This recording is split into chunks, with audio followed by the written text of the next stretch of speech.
Bom dia a todos, uma grande alegria e uma responsabilidade redobrada mediar o último painel que vai tratar pontualmente do nosso tema âncora, da pandemia e da guerra e de seus reflexos políticos e econômicos no mercado de trabalho. E por que esse tema foi selecionado? Naturalmente, porque os profissionais de mobilidade internacional estão diretamente impactados em todos os reflexos que a pandemia e a guerra estão causando na mobilidade de pessoas em todo o mundo. O segmento de mobilidade é um dos segmentos mais sensíveis e alcançados primeiramente por qualquer revés econômico, político, social. Fundamental, então, trazer esse complexo tema a debate em nosso summit. Não sem antes registrar que, ao tempo que a Lei de Imigração completa 5 anos, a ABEME também completa 5 anos de existência, como instituição organizada, constituída, empunhando cada vez mais bandeiras, fruto da representatividade e eficácia de suas ações ao longo de sua curta, mas profícua jornada. Antes de apresentar nossos painelistas, gostaria que todos vocês conhecessem Olga e Vitória. Comunicação, roda o vídeo.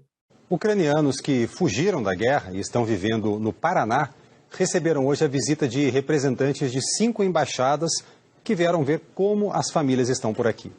Durante o encontro, os refugiados se emocionaram ao relembrar o que deixaram para trás. Casa brasileira, família estrangeira. Olá, Olga.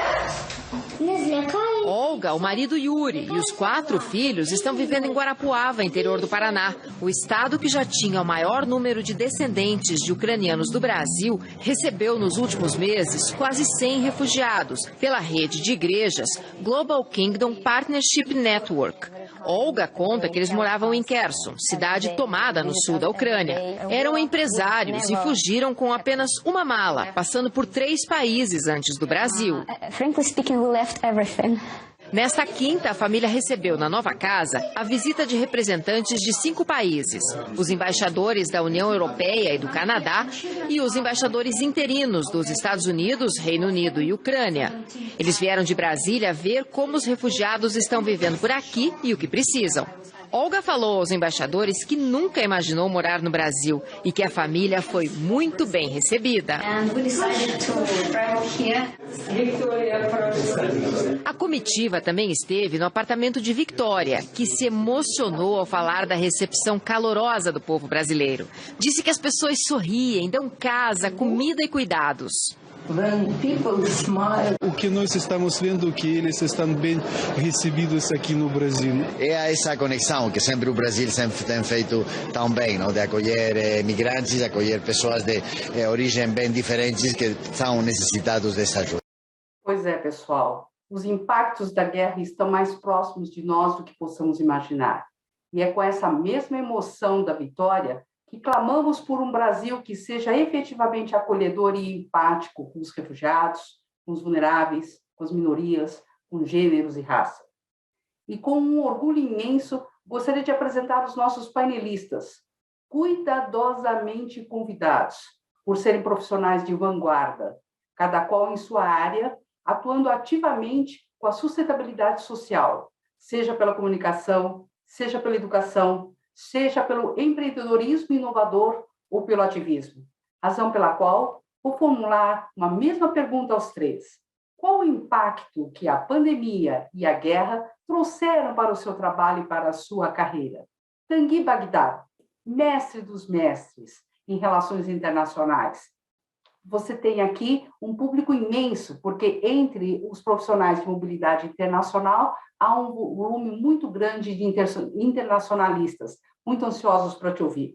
Professor de política internacional desde 2007, universidades, em cursos preparatórios do Itamaraty, Casa do Saber, Petit Cursos, e criador desse nossa referência que é o Petit Jornal. Comentarista político do Globo News, em 3 minutos, Tanguy. Qual o impacto que a pandemia e a guerra trouxeram para o seu trabalho e para a sua carreira? Marta, um prazer estar aqui. Queria agradecer a você, queria agradecer à ABEME. Para mim é uma honra estar aqui falando, enfim, com um público qualificado, interessado, sobre um assunto que a gente não pode deixar de falar, né? Sobre um assunto que se tornou absolutamente obrigatório E aí, falando sobre a minha trajetória pessoal, profissional durante a pandemia, mudou tudo, absolutamente tudo. E é muito interessante falar, na verdade, fazer um paralelo. É claro que não dá para comparar a minha experiência com a de pessoas que têm sofrido muito, né, com tanto a pandemia quanto a guerra, mas, de qualquer maneira, olhando para as nossas vidas pessoais, a gente consegue ter a ponta do iceberg de como as coisas mudaram definitivamente. Eu sempre fui um professor de sala de aula, presencial, né, durante muito tempo, aliás.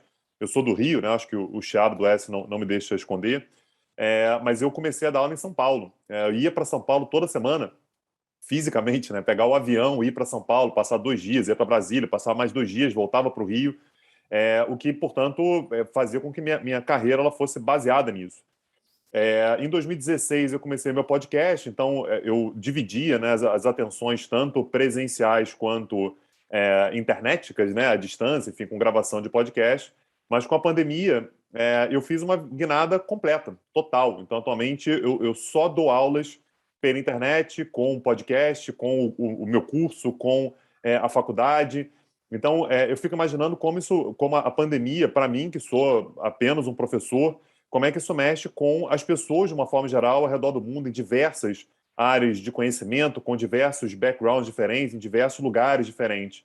E o fato, Marta, e isso me parece inevitável, né? Olhando para as nossas vidas pessoais, a gente consegue perceber isso, é que a pandemia ela já criava um mundo absolutamente diferente, completamente novo, em termos de mercado de trabalho, em termos de mobilidade, em termos de tipos de conhecimento, em termos de habilidades demandadas, né? Absolutamente tudo muda, será modificado, e acho muito difícil que a gente volte a ter algo parecido com aquilo que a gente conhecia anteriormente, no início das nossas carreiras. E a guerra, ela muda mais uma vez.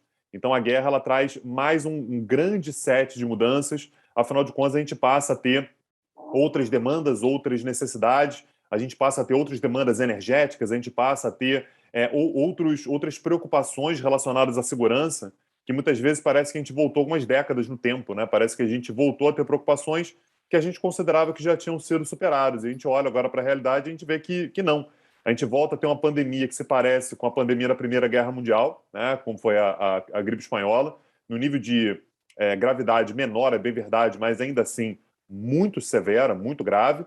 E a gente volta a ter preocupações como aquelas que a gente parecia ter ainda durante o período da Guerra Fria, né? Voltando a falar sobre Rússia, voltando a falar sobre OTAN, voltando a falar sobre movimentações militares e países neutros que deixam de ser neutros. Então, de uma forma geral, eu como comentarista de temas internacionais, naturalmente fui muito impactado, mudei completamente a minha forma de atuação, mas, na verdade, a reflexão que eu acho que tem que ser feita é como isso mexe com o mundo todo. A minha trajetória pessoal ela é apenas, mais uma vez, um pequeniníssimo exemplo de como o mundo ele fica absolutamente modificado a partir tanto da pandemia quanto da guerra da Ucrânia. Obrigada, Tanguy. Marco Araújo, um prazer imenso tê-lo aqui. Muito obrigado pela sua presença. General Global Counsel do Nubank. Isso quer dizer que ele trabalha numa instituição cuja sede é no Brasil, mora em Londres e está falando com a gente dos Estados Unidos. Marco é efetivamente um nômade digital, é um dos mais experientes e sérios advogados do mercado financeiro, formado pela Universidade de Brasília, com mais de 25 anos no setor, foi head do Legal do HSBC Brasil, América Latina e Londres, vice-presidente executivo do Santander, integrou o Itaú BBA. Também integrou por 2 mandatos, e no último deles como vice-presidente, o Conselho de Recursos do Sistema Financeiro Nacional, a mais alta corte administrativa especializada em julgar infrações infrações financeiras. Marco, em 3 minutos, qual o impacto que a pandemia e a guerra trouxeram para o seu trabalho, para a sua carreira? Oi, Marta, obrigado pelo convite teu e da ABM. Eu só queria corrigir uma coisa, realmente eu sou um nômade digital, eu não consegui ir para os Estados Unidos, então estou em São Paulo, tá? Somente para corrigir esse ponto e também pedir desculpas ao Vitor, que eu entrei com o nome dele, então as pessoas que conhecem o Vitor devem ter tomado um susto de ver o Marco em vez do bonito Vitor aí na Câmara.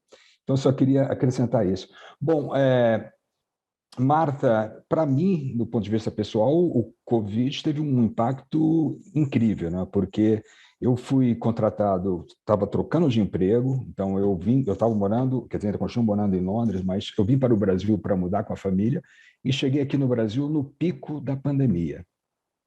E aí a instituição, o Nubank, já havia decidido fechar as portas, até antes de passar, né, a lei, fechar as portas, e nós tivemos, quer dizer, eu cheguei já aqui, fiz o onboarding, entrei na empresa com ela fechada. Então, recebi um computador no meu hotel e comecei a conhecer as pessoas através do Zoom, né? O Zoom se tornou uma ferramenta imprescindível, e eu confesso que foi difícil, né, fazer essa integração com a empresa, com a sua equipe. Era uma equipe de 20 advogados, então como é que você estabelece uma empatia, que é uma coisa diferente? Como é que você se torna influente? Como é que você administra essas pessoas? Como é que você incentiva essas pessoas de uma forma remota, estando do outro lado do mundo, né?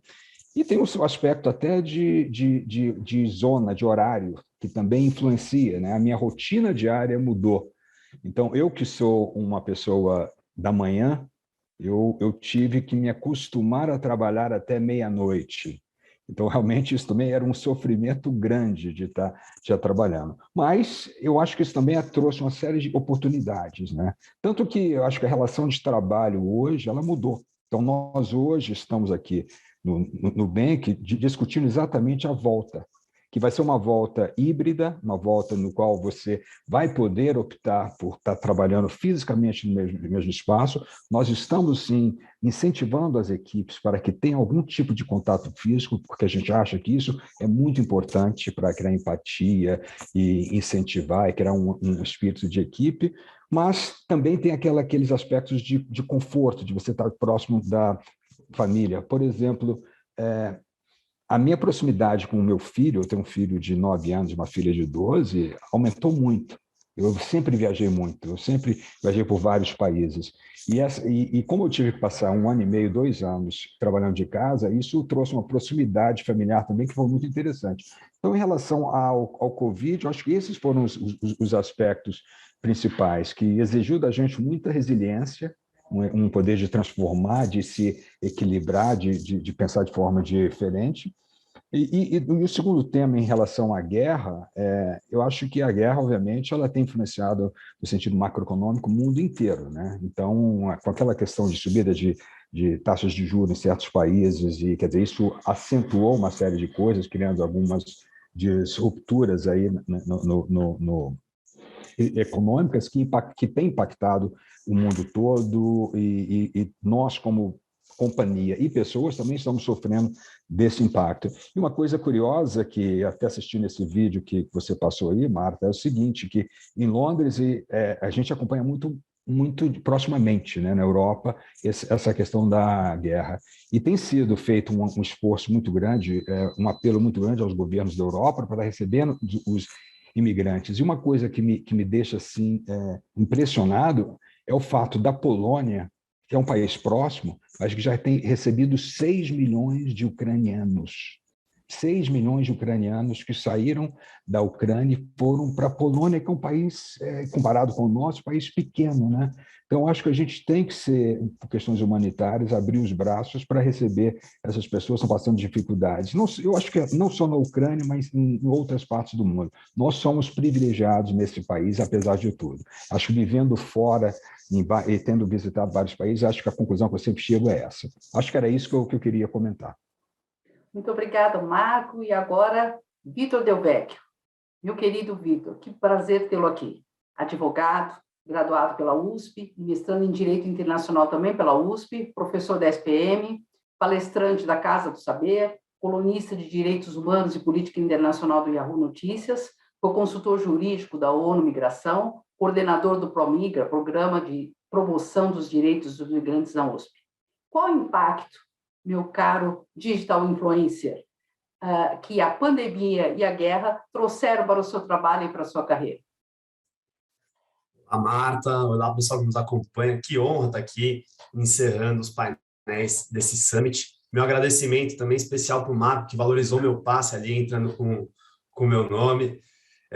Bom, gente, eu vou tentar fazer a resposta dessa pergunta com que ela não seja uma sessão de terapia coletiva aqui, porque, como muitos de vocês devem saber, além dessa carreira acadêmica de pesquisador, eu também trabalho com mobilidade global, sou da BEM enquanto associado, né? Então, bom, acho que nós sabemos bem o que foi, né, de um dia para o outro, as fronteiras do mundo inteiro se fecharem, migrante que vinha para cá não vir, gente ficar presa fora do país, né? Então, enfim, foi bastante desafiador, né? Ao mesmo tempo que também alguns momentos muito interessantes, assim, por exemplo, eu lembro o dia que eu entrei ao vivo na Globo News e me deparei com o Tanguy lá também na tela, falei, pô, cara, que legal, sabe? Então, claro, tem altos e baixos nisso tudo e a gente tenta sempre tirar o melhor, né? Mas, assim, trazendo um pouco para essa esfera pessoal, foi isso, né? De um dia para o outro, fronteiras fechadas.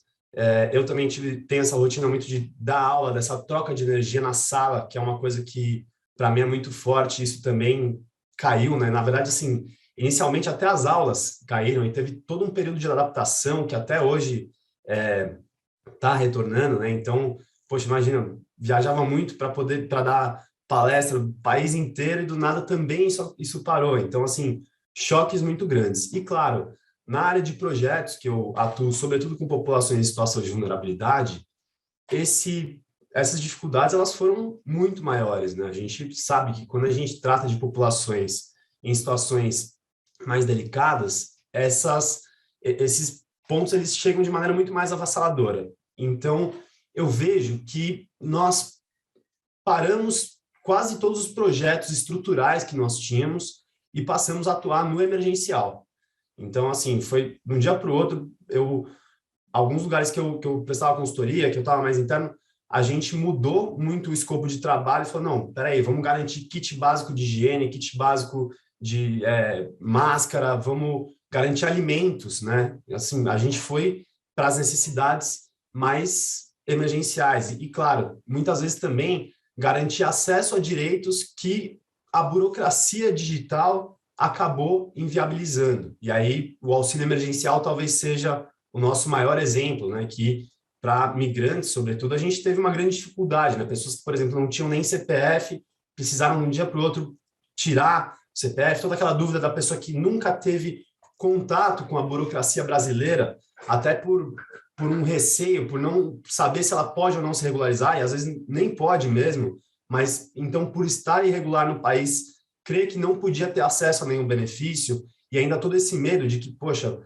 estou irregular, será que eu posso ser deportado? Que é uma coisa que para muito sobre os migrantes que estão em situação de vulnerabilidade ou que não estão nesse espectro mais regular que a gente costuma tratar na nossa vida executiva, né? Então, acho que se eu pudesse definir assim, em duas palavras, acho que foi o emergencial e desafio, porque tudo começou a ser redobrado, assim, a gente tinha que levantar fundos no momento que ninguém tinha dinheiro para nada, todo mundo se reajustando e garantir as necessidades mais básicas. Talvez isso tenha sido um pouco, sim, uma sessão de terapia coletiva, mas eu prometo que a gente vai levantar o astral daqui para frente. Valeu, Vitor. E agora vamos aproveitar o nosso expert em guerra. Tanguy, em 6 minutos, quais são os impactos da guerra para o Brasil? Marta, eu acho que falar sobre o impacto da guerra para o Brasil no fim das contas, falar sobre o impacto da guerra para o mundo, né? O Brasil, às vezes não, mas não a parte, às vezes o Brasil faz parte do mundo, né? A gente se insere, né, no mundo de uma forma geral. Então, eu acho que dá para a gente tentar imaginar qual é o impacto que a guerra tem para o Brasil. Acho que vale a pena a gente tentar imaginar qual é o impacto que a guerra tem globalmente. E eu acho que o primeiro ponto, né, a ser levado em consideração é que essa guerra especificamente ela traz um problema sério, né, para o multilateralismo. O multilateralismo, só para a gente ter, né, estar todo mundo na mesma página, só para a gente saber do que a gente está falando, é uma forma de tomada de decisão da qual todos participam. A ideia do multilateralismo é que todo mundo seja capaz de participar de determinadas decisões. E é o habitat natural do Brasil. O Brasil ele tomou uma decisão histórica, Marta, de não ser uma potência militar, de não tentar ser uma potência militar, de evitar essa posição de potência militar. O Brasil teve vários motivos para isso. Essa não é uma decisão de hoje, essa é uma decisão que vem lá do século XIX, início do século XIX, ali no período da independência, aliás, completando 200 anos esse ano agora. E o Brasil se manteve muito, muito firme nessa posição de não tentar ser uma potência militar. Isso acaba fazendo com que, no fim das contas, o multilateralismo ele seja o ambiente natural do Brasil. É o ambiente no qual o Brasil consegue dialogar com todo mundo. O multilateralismo ele traz um certo achatamento das diferenças de poder, né? Os mais poderosos cedem um pouco do seu poder, os menos poderosos têm um pouco mais de possibilidade de diálogo, e o Brasil, portanto, como uma potência que se coloca no meio, o Brasil não é uma potência militar, o Brasil não é uma das grandes economias do mundo, apesar de estar ali num segundo escalão, e o Brasil tampouco não é um daqueles países que você simplesmente pode ignorar. O Brasil ele sempre teve a possibilidade de dialogar com quem está mais em cima e quem está mais embaixo. Esse é o papel histórico do Brasil. A gente vê isso há muitas décadas, né, com altos e baixos, mas o Brasil ele sempre conseguiu um destaque muito grande exatamente por ser um país que dialoga com todo mundo. Essa guerra agora, ela traz como impacto exatamente o descrédito do multilateralismo. É importante lembrar que o ator mais importante dessa guerra, que é a Rússia, que é exatamente quem está promovendo a invasão, é um dos fiadores da Organização das Nações Unidas, é um membro permanente do Conselho de Segurança da ONU, é um país que tem bombas nucleares. Então isso traz naturalmente uma série de desconfianças com relação ao sistema multilateral. Poucos países são mais prejudicados com essa queda do multilateralismo do que o Brasil. O Brasil é exatamente o país que perde o seu espaço de atuação, o seu espaço de diálogo, o seu espaço de articulação. E o que mais incomoda, na verdade, é exatamente ver que o Brasil não apenas é um país que perde esse espaço de articulação, como é um país que, ao longo dos últimos anos, muitas vezes, inclusive, reforça a necessidade de diminuição da importância do multilateralismo. Então, os anos que vêm daqui para frente são anos nos quais o Brasil ele vai ter que fazer uma opção, que é a opção de, ora, voltar a favorecer o multilateralismo. O Brasil pode ser um país que abre espaços para diálogo, né? Então isso acabar colocando o Brasil, portanto, numa posição mais central, usar os BRICS, que são um canal já existente, já aberto, dialogar com a Rússia, dialogar com a China, dialogar com a Índia, né? São outros países que também têm uma importância muito grande, a África do Sul, como representante do continente africano, aproveitando, inclusive, da possibilidade que o Brasil tem, também construída a duras penas, historicamente, de um diálogo, por exemplo, com os Estados Unidos e com a União Europeia. O Brasil tem esse espaço de articulação. Então, esse é um caminho que o Brasil pode utilizar, que pode, de fato, colocar o Brasil numa posição de ser um grande articulador. Não como um país que vai fazer a diferença por si só, mas um país que pode ajudar a fazer a diferença. Ou um país que, eventualmente, pode se anular nessa questão e ter, portanto, objetivos muito, muito menores, muito mais imediatos, o que, naturalmente, não cumpre o interesse do Brasil. De qualquer maneira, uma coisa que a gente nunca pode esquecer é o tamanho da importância que o Brasil tem para o sistema internacional. A gente tem uma certa síndrome de vira-lata, que, não, mas o Brasil não faz diferença, não interessa, não importa. E está muito longe de ser isso. O Brasil tem um papel de ser um dos grandes países do mundo. O Brasil é a grande liderança natural da América Latina, precisa exercer essa liderança, mas é uma grande liderança da América Latina. E sendo uma grande liderança da América Latina, o Brasil ele tem uma posição de liderança do sul global. O Brasil ele tem um espaço natural de articulação, sendo uma liderança latino-americana com o continente americano, com o continente africano, perdão, com países asiáticos, com grandes emergentes. Então o Brasil tem que ter um espaço à mesa. E quando a gente fala sobre um cenário de guerra como esse, essa articulação ela é mais importante do que nunca, sobretudo pelos desafios que vêm pela frente. Desafios econômicos, desafios relacionados à alimentação, desafios relacionados à segurança humana, desafios relacionados à própria mobilidade, que é o assunto que nos traz aqui hoje. Então, a gente tem o Brasil tendo a necessidade de reassumir um papel que é um papel natural do Brasil, mas que, apesar de ser um papel natural, ele não vem naturalmente. O Brasil tem que buscar esse papel. E, nesse sentido, e aqui eu parto já para a conclusão dessa minha fala, o Brasil ele tem um papel importante exatamente na construção de regras. Mais uma vez, não é o Brasil que faz a regra sozinho, longe da gente conseguir ter esse papel, mas o Brasil ele é historicamente um país que participa da formulação de regras. A gente vê o Brasil, por exemplo, sendo um país que participa ativamente da construção de regras nos direitos humanos. No período pós-ditadura militar, o Brasil sediou a maior conferência da história quando a gente fala sobre meio ambiente, que foi a Rio 92, aqui no Rio de Janeiro. A gente tem um país que participa tradicionalmente das regras comerciais. Por que não o Brasil voltar a ter esse papel de assumir um papel importante na construção das regras globais, no momento no qual a construção de regras globais é mais importante do que nunca? Na verdade, é mais do que isso. Agora é imprescindível. Alguém vai ter que começar, um grupo de países vai ter que começar a construir essas regras. E o Brasil sempre, reitero, sempre esteve do lado dos países que formulam regras. com maior ou menor destaque, o Brasil sempre esteve lá, o Brasil sempre esteve na mesa de negociações. E esse agora é o momento no qual essa construção de regras ela é indispensável e, portanto, o Brasil precisa ter uma participação mais importante e a guerra, portanto, ela pode ter um lado muito negativo, como vai ter, tá, Marta? Eu acho que a gente vai ter oportunidade para falar sobre isso mais para frente, vai trazer uma série de crises em vários países. O Vitor ontem me marcou, por exemplo, uma notícia mostrando manifestações no Irã. Era uma questão de tempo. Essas manifestações vão acontecer. A gente tem uma deterioração das condições de vida das pessoas e não é o Brasil como salvador, mas é o país que é capaz de fazer uma articulação exatamente no sentido de construir regras capazes de aliviar um pouco o tamanho do estrago, o tamanho do dano causado pela pandemia e pela atual guerra na Ucrânia. Muito obrigada, Tanguy. Excelente colocação, muito bem contextualizado. E agora eu queria pedir para o Marco nos contar, também em 6 minutos, como que num contexto de pandemia e guerra, em que os créditos bancários estão restritos, as aplicações financeiras estão deficitárias, o índice de inadimplência, um dos maiores já vistos, o Nubank se torna um dos maiores fenômenos de crescimento no mercado financeiro latino-americano. Bom, Marta, acho que vale contar um pouquinho da história do Nubank. O Nubank nasceu para combater a complexidade, para empoderar as pessoas em suas vidas diárias. Ele cresceu para ser algo simples, intuitivo, custo baixo, conveniente. E o Nubank ele nasceu em um momento que todos, isso é uma história que os fundadores contam, que o Brasil passava também por uma crise grande, 2015, 2016, aquela confusão, quer dizer, a questão institucional muito grande. E justamente foi um período que o Nubank deslanchou, é um período que ele saiu, cresceu muito. E aí nós tivemos a segunda crise, né, que foi essa que a gente estava comentando atrás, antes do Covid.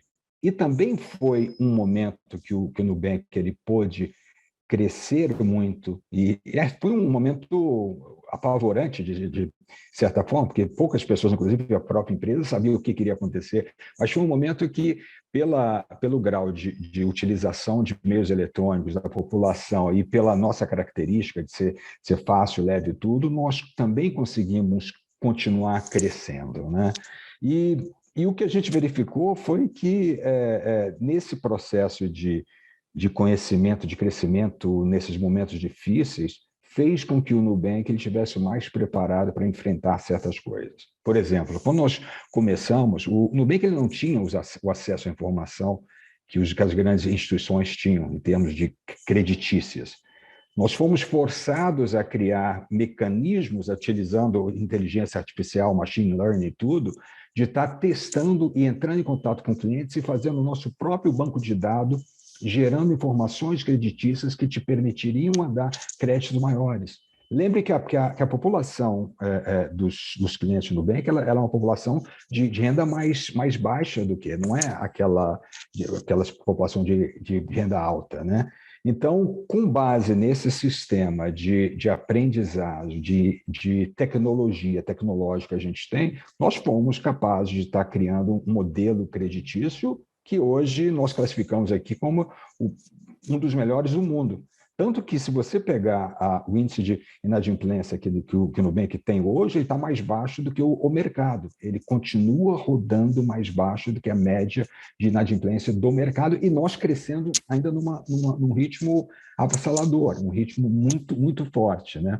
Eu acho que nós adaptamos, eu acho que a ideia é a gente ser simples, é a gente estar servindo os menos bancarizados, de democratizar um pouquinho essa questão do sistema financeiro. Eu estava pegando um dado aqui agora, o Brasil ainda hoje, ele possui, segundo os nossos dados aqui, cerca de 15% de desbancarizados, de pessoas que estão sem banco, que não podem participar da vida normal que nós todos temos aqui. Eu acho que o Nubank ele tem feito um trabalho muito forte, muito grande, de estar trazendo essa população para o mercado financeiro, para que eles tenham uma conta bancária. Quer dizer, 64% da população ainda não tem um cartão de crédito. Então, acho que é nesse ambiente que a gente trabalha, é nesse ambiente que a gente cresceu.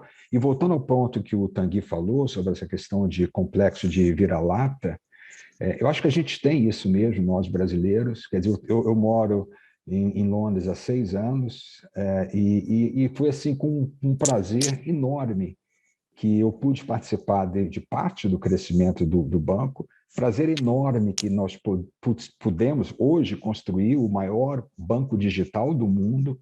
Esse é um prazer enorme como brasileiro, um orgulho grande de a gente ouvir de várias pessoas do Paquistão, dos bancos que estão crescendo no Paquistão, na Índia, na Indonésia, dizendo assim, olha, para o mercado deles, nós queremos ser o Nubank do Paquistão, nós queremos ser o Nubank da Indonésia. Então, é uma coisa muito gratificante a gente ver como brasileiro que nós fomos capazes hoje de construir. Agora, tem muito o que fazer ainda, acho que tem muito para a gente fazer pelo país, pelo banco, pelo mundo e tudo. Acho que o que eu queria dizer é isso. Muito obrigada, Marco, mas é por isso que a gente te trouxe, pelo seu compromisso com a inclusão, pelo compromisso da sua instituição com a inclusão. E, Vitor, também 6 minutos, professor. Considerando a tendência geopolítica internacional, a seu ver, quais são os investidores imigrantes que devemos e poderemos passar a esperar nos próximos anos? Olha, Marta, primeiramente queria dizer que eu estou de relógio aqui, eu senti o peso de falar aqui em 6 minutinhos. Olha, Marta, eu acho interessante, assim, né? A gente tem algumas tendências aí no mercado de mobility que a gente pode ficar bem atentos. E aí, pessoal das grandes consultorias, anotem essas aí, porque se der certo, depois eu cobro meus royalties. Mas eu vejo, né, que não só as tendências econômicas, mas políticas, elas caminham juntas e elas trazem impactos no nosso setor.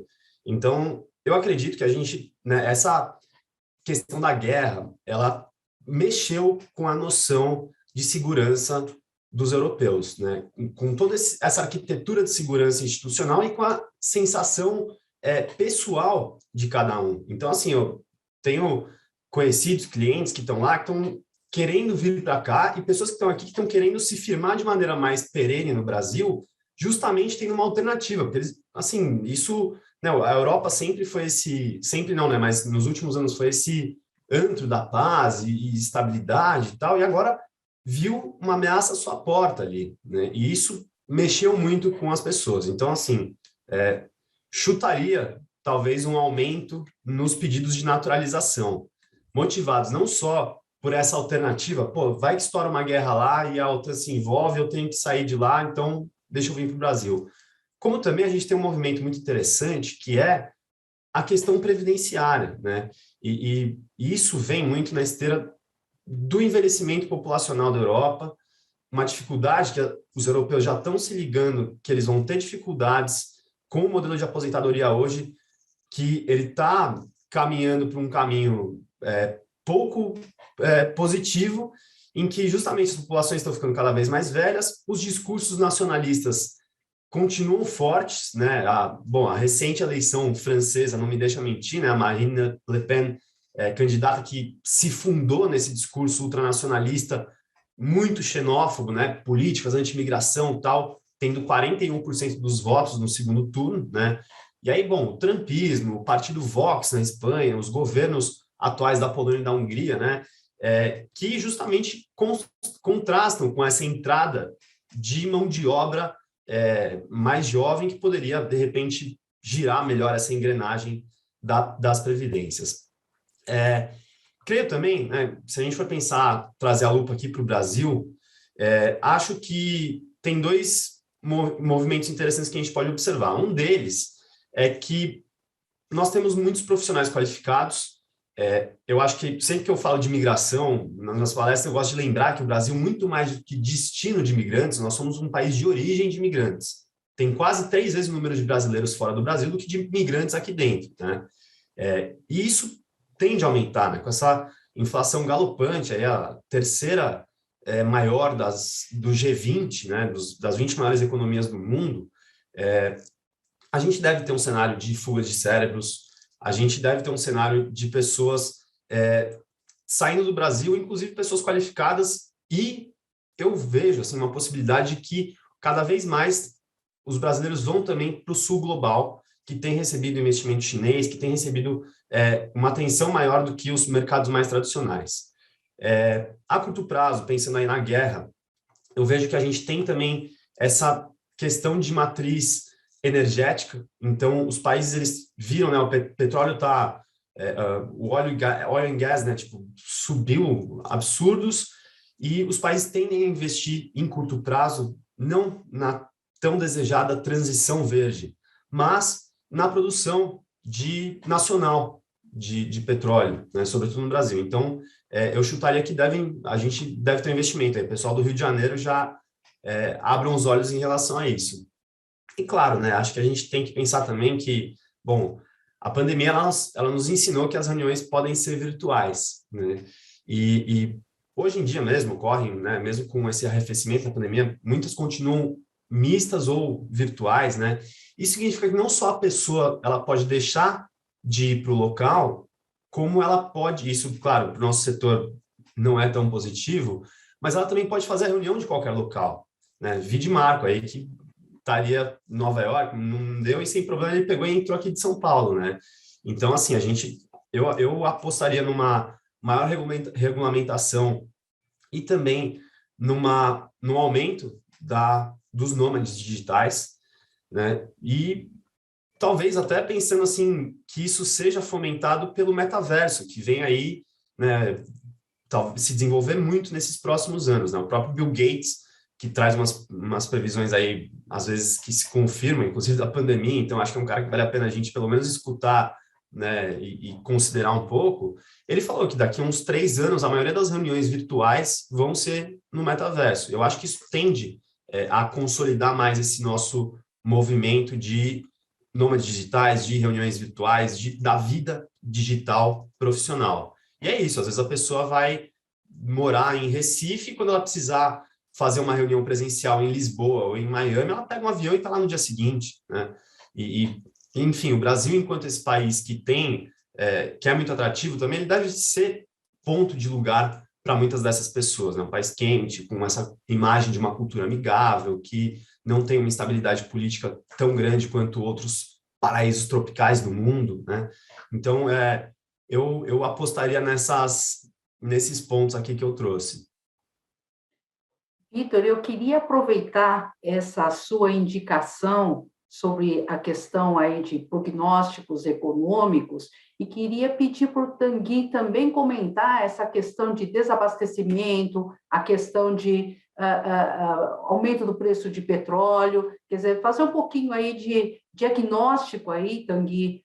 Você havia até comentado e prometido já fazer uma palhinha sobre o tema, então como é que você vê a nossa situação aí? Porque, claro, desabastecimento, o Brasil importa trigo, a Rússia é um dos maiores produtores de trigo do mundo.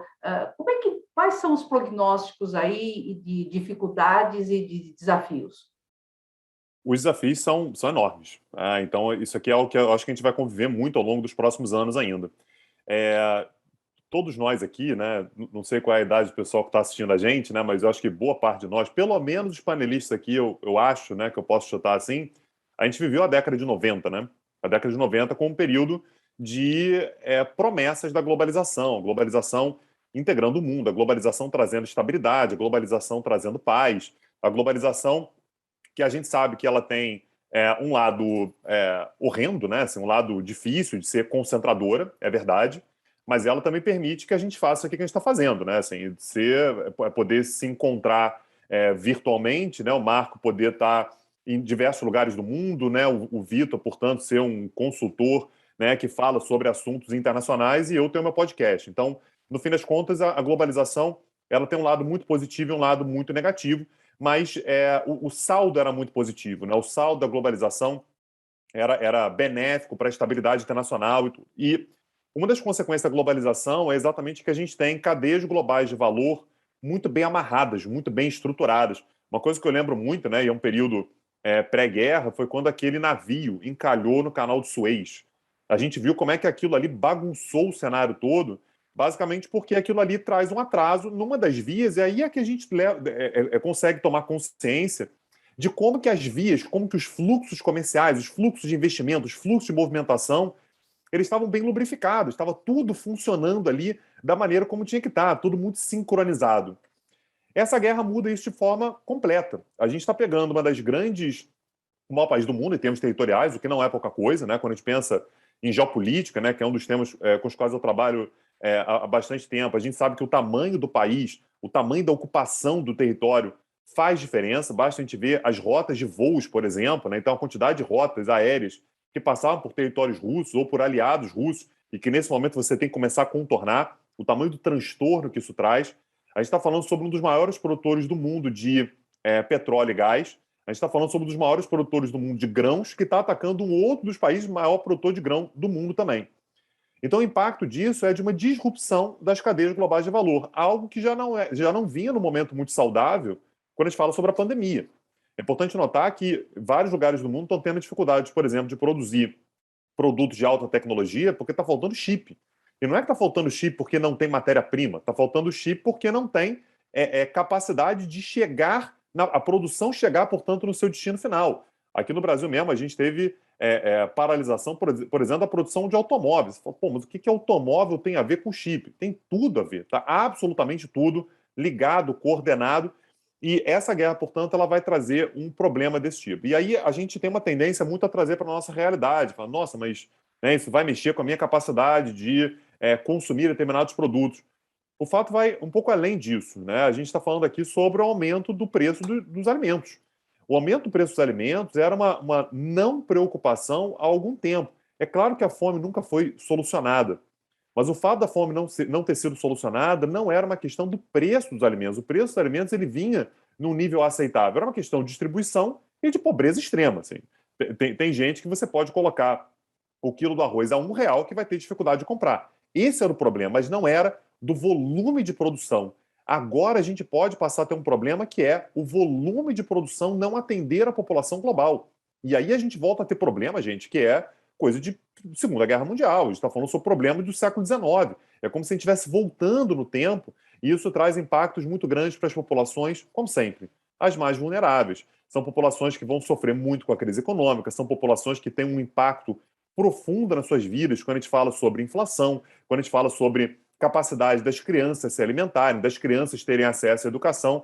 Então, isso pode trazer uma volta da desigualdade global que pode ser muito severa, tanto do ponto de vista humano, que é naturalmente o primeiro elemento que a gente tem que olhar, mas também para a saúde global. Então, isso é algo que a gente naturalmente vai ter que prestar atenção. E, mais uma vez, eu quero voltar o tempo todo para a questão de mobilidade. Toda vez que uma crise como essa acontece, o impacto sobre a mobilidade global é extremo, é enorme. A gente fala sobre países que simplesmente não encontram condições para alimentar as suas populações e a população vai sair. A mobilidade ela não é um luxo, a mobilidade ela é uma necessidade histórica da humanidade, sempre teve, sempre vai ter e naturalmente ela fica muito agravada em momentos de crise como esses.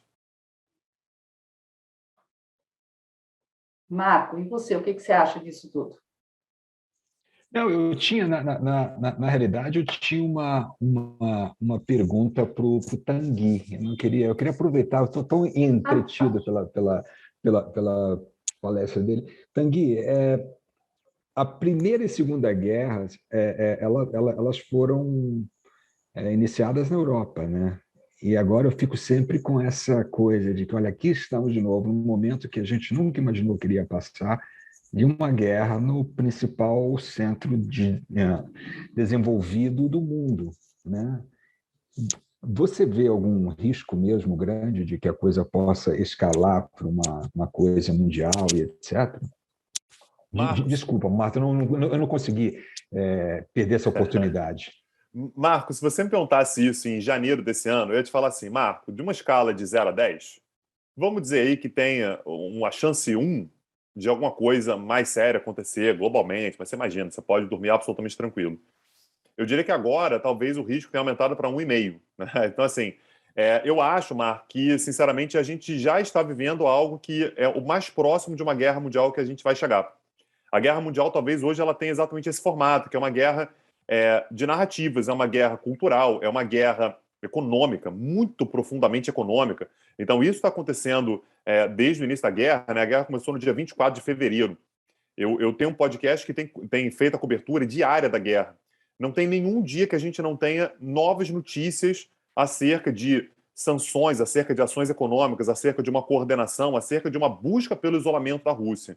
Acho que esse é o formato da guerra contemporânea. A diferença do que a gente tem hoje para a Primeira e Segunda Guerra Mundial, me parece até intuitivo, são as bombas nucleares. As bombas nucleares, portanto, elas impedem que você tenha uma nova grande invasão. A gente tem um mecanismo como a OTAN, por exemplo. Está vendo agora Finlândia e Suécia planejando entrar na OTAN. Isso elimina a chance real da Rússia fazer algo contra eles, a não ser que seja uma ação absolutamente suicida. Ações suicidas podem acontecer, mas são raras, né? São improváveis, elas não estão ancoradas na história da humanidade. Ao longo da história da humanidade, todo mundo faz o cálculo de probabilidades, aí é Clausewitz, né? Quando a gente pensa lá na teoria da guerra, cálculo de probabilidade, você faz a guerra imaginando que você pode vencer. Uma guerra nuclear te impede de vencer. Se você fizer uma guerra nuclear, você não vence nunca. Você pode até destruir o outro, mas você é destruído também. Então, Marco, eu acho que a gente já está numa guerra mundial. Só que, ainda bem, né? Enfim, claro, é horrível, né? As consequências são enormes, mas eu acho que o que a gente está vendo hoje já é uma guerra mundial com a cara do século XXI. Não estou dizendo que a gente já chegou no pico, não. Essa polarização ela pode piorar, ela pode aumentar, mas acho que dificilmente a gente vai voltar a ter uma guerra parecida com aquela que a gente viu de 14 a 18 ou de 39 a 45. E espero, tá? Assim, se eu tiver errado também, não adianta me chamar para dizer que eu estava errado e tal, porque não vai ter mais ninguém aqui, enfim. Então, não vai fazer muita diferença, eu posso fazer a previsão que eu quiser. Vitor?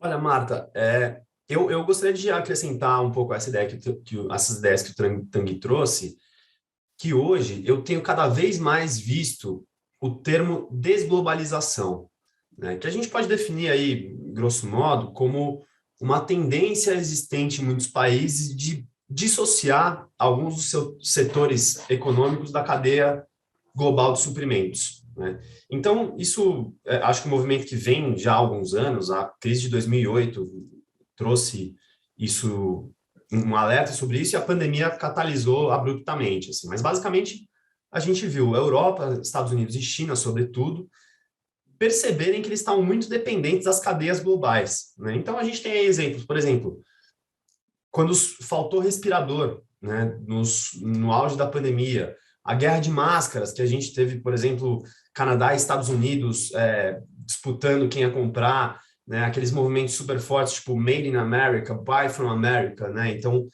você começar a incentivar o consumo nacional e não depender dos mercados exteriores, né? Agora, me veio à cabeça o Macron, recém-eleito, ele botou uma meta de, em 3 anos, a França ser autossuficiente em paracetamol, que é uma coisa que também na pandemia eles falaram, meu, como assim a gente não consegue ter paracetamol, né? E eu acredito que da mesma maneira que a globalização ela foi um movimento mais planejado, construído, a desglobalização não é tanto. Ela é muito mais um reflexo desse protecionismo, desses nacionalismos que vem surgindo. Eu queria pincelar um tema aqui que com certeza impacta na mobilidade, que é a Agenda Verde, né? Que pelo menos a curto prazo agora a gente vê uma devastação nela, com essas questões todas que a guerra impõe no setor energético, mas que esse cenário que está se pintando, que o Tanguy muito bem explicou, que é do esvaziamento do multilateralismo, ele só dá passos atrás nesse progresso que precisa ser feito para que a gente não aqueça mais o planeta, e, enfim. E isso, a gente, durante muitos anos, né, eu pelo menos acho que ainda tenho essa falta de consciência que eu tento me educar, de não pensar na Agenda Verde como um negócio do futuro, né? Senão vira aquela piada do o Brasil é o país do futuro. Não, a Agenda Verde é a agenda do futuro. Cara, é para ontem, né? A gente não está falando mais de questão climática, a gente está falando de emergência climática. E esses retrocessos, né? Os países agora voltando para matrizes do carvão, investindo cada vez mais cada vez menos em transições verdes para tentar resguardar os seus mercados internos, né? Isso tudo nos impacta bastante, né? E, claro, pensando nesse médio prazo, a gente tem que lembrar que isso vai afetar o balanço econômico das principais organizações, isso vai afetar a vida das pessoas que vão ter que se mobilizar ao redor do mundo, porque muitas regiões não vão ter as mesmas condições de vida que elas tinham até então. E eu estou falando assim, por exemplo, não é que nenhum país, por exemplo, vai pegar e virar um deserto do dia para a noite, mas condições agrárias, por exemplo, vão se alterar de tal modo que aquele lugar não seja mais tão produtivo, né? Desastres naturais vão tornar aqueles lugares menos atrativos e mais arriscados de se viver. E isso tanto no micro, então a gente pode pensar em encostas que cada vez mais vão deslizar, quanto esse macro que eu trouxe aqui, né? Então, lugares que vão ter escassez de água, e aí, bom, o sudeste do Brasil, segundo o relatório do IPCC da ONU, é um deles, nossas lavouras todas, né? E aí por diante. Então, enfim, esse acho que é um tema que hoje, falando de economia e política internacional, a gente não pode deixar de pensar na agenda verde. Muito obrigada. Eu deveria ter aberto para perguntas há uns 10 minutinhos atrás. E a gente está recebendo aqui um monte de perguntas, muitas questões pessoais. Eu queria dividir com vocês aqui pelo chat aqui dos organizadores, um monte de fãs aqui do Petit Jornal, fãs do Nubank, o Vitor, o pessoal querendo que você fale de xenofobia, tem porque viram no seu Insta um texto sobre a sua gravação sobre xenofobia, mas eu vou tomar liberdade aqui de selecionar uma questão para fazer uma rodada final com todos vocês. Um dos nossos ouvintes nos pergunta o seguinte: qual conselho que vocês nos dariam para sobrevivermos como empreendedores, como empresários de mobilidade internacional nesse atual quadro?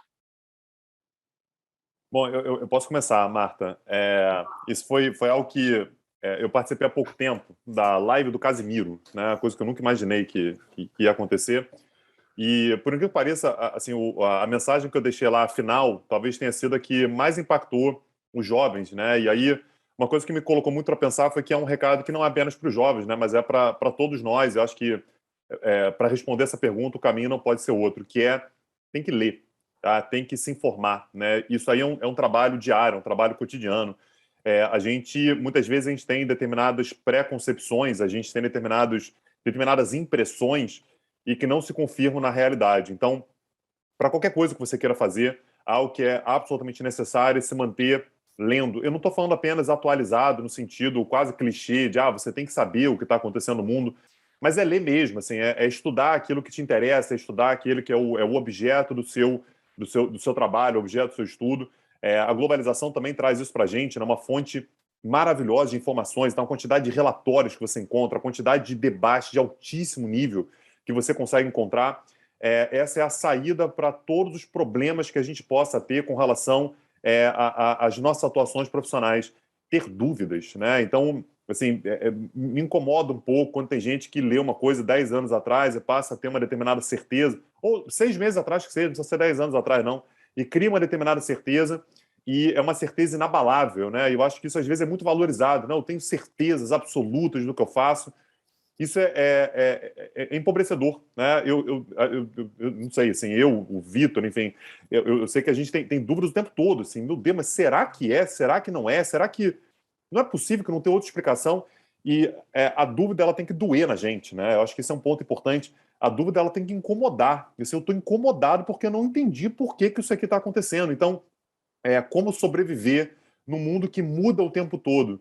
Mudando também, né? Sendo capaz de olhar para o mundo e perceber que a gente precisa de mudança. Aliás, o Nubank surge por causa disso, né? O Nubank, ele surge exatamente porque você olha para o mundo e fala assim, o mundo mudou, alguma coisa vai ter que ser feita para mudar isso aqui também. Então, esse incômodo, né? Que é um incômodo... se a pessoa perguntou sobre, né, ser um empreendedor, o incômodo do empreendedor, ele tem que ser um incômodo que todos nós sentimos, e de não gostar, de não entender sobre alguma coisa. Eu tenho certeza que quando a gente lê e sente esse incômodo e tenta solucionar esse incômodo, é um caminho infinito, né? A gente nunca vai saber de tudo, mas a busca, ela é um exercício cotidiano, necessário, pessoal, e que mexe com as nossas atuações profissionais de maneira decisiva, né? Eu acho que o futuro é daqueles que têm dúvida. O mestre dos mestres falou. E agora, doutor Marco? Tanguy, gostei. Eu vou gravar depois para dividir com o pessoal aqui. Mas essa questão do incômodo que você falou, Tanguy, um dos valores que a gente tem aqui é justamente estarmos sempre insatisfeitos e desafiarmos constantemente o status quo. Então, acho que é um pouco desse incômodo que você estava falando. Então, Marta, eu vejo esse desenvolvimento pessoal, seja como empregado ou como empresário, em duas arenas, né? Primeiro, a questão técnica, de você estar capaz, você ser capaz de estar fazendo, de educar, de você ler, que é isso que o Tanguy estava falando. A gente tem que estar preparado. Não adianta você tentar ser um engenheiro sem ter a sua preparação, não adianta você tentar você ser uma secretária sem você também ter certas habilidades, ou qualquer profissão que você queira. Então, esse é um lado.